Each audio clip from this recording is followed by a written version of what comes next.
Go back to Capitol Hill right now, where the U.S. Senate has taken the baton from the House on President Trump's legislative agenda. Joining us now, Democratic Senator Chris Coons of Delaware.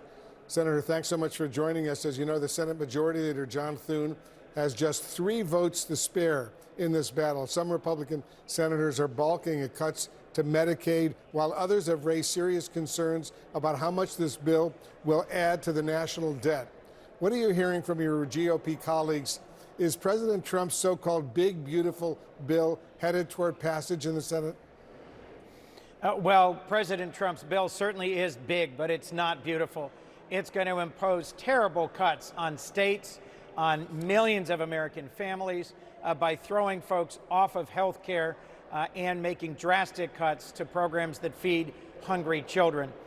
There are Republicans here in the Senate, Wolf, who realize the political vulnerabilities they will face if they pass this bill as it passed the House, because it will throw millions and millions of Americans off of health care, and it will pass those costs onto states.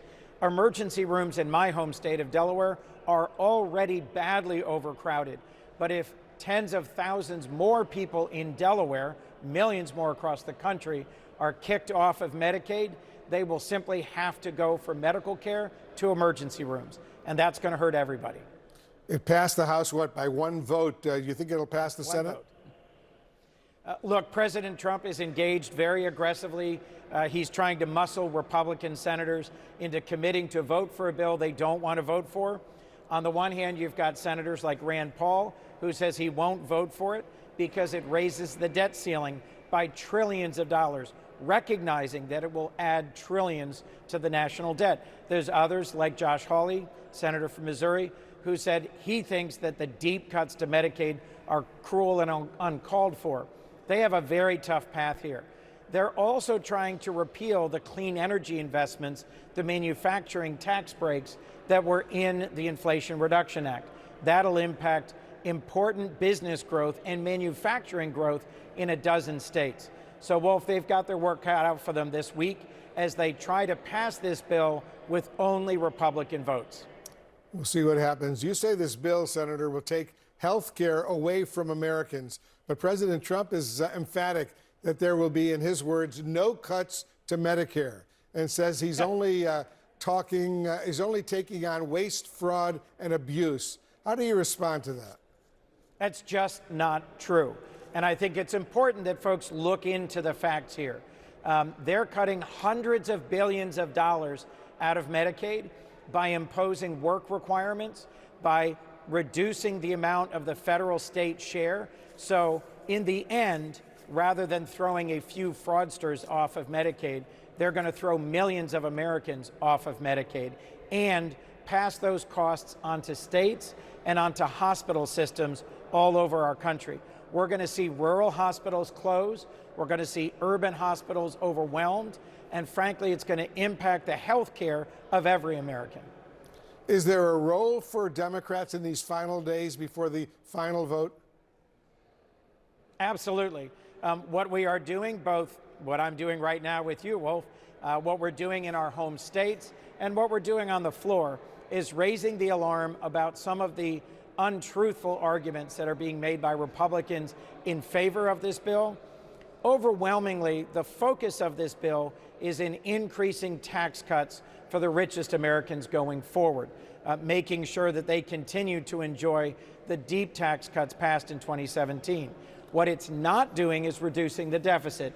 It will add trillions to the deficit and debt. So when Republicans like President Trump make the argument that this is about fiscal responsibility, that's just not true. Don't believe me. Listen to the Republican senators who say this is a fiscally irresponsible bill. Senator, you've also slammed President Trump's trade policies, saying they are hurting American families and shrinking the economy. But in a new CNN poll, I assume you saw it, Americans still say they trust Republicans more to handle the U.S. economy. They lead Democrats by 7 points on this critical issue. That number is down just slightly from November of 2023. Why are Democrats seemingly failing to convince Americans they can handle the economy despite all the economic turmoil we've seen this year?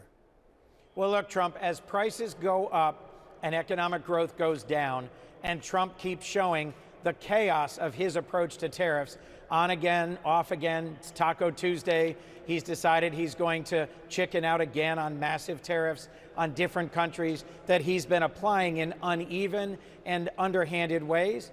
As they see the impact of that on their costs, on their economic future, I think those numbers will change. We shall see. CNN has learned, Senator, that President Trump has privately complained that the Supreme Court justices he appointed are not sufficiently standing behind his agenda, and that he has directed particular ire at Justice Amy Coney Barrett. What does that tell you about how Trump views the role of the Supreme Court? I think President Trump profoundly misunderstands the role of the federal judiciary, which is to be politically neutral and to deliver their judgments on laws and on legal actions and on decisions by the president in what they view as a fair and independent reading of our Constitution and the laws. The idea that just because he nominated certain judges to federal courts or even the Supreme Court, that they should always support his agenda is just flat out wrong. Ahistorical, unconstitutional, arguably dangerous. Senator Chris Coons of Delaware, thanks so much for joining us. Thank you, Wolf. Also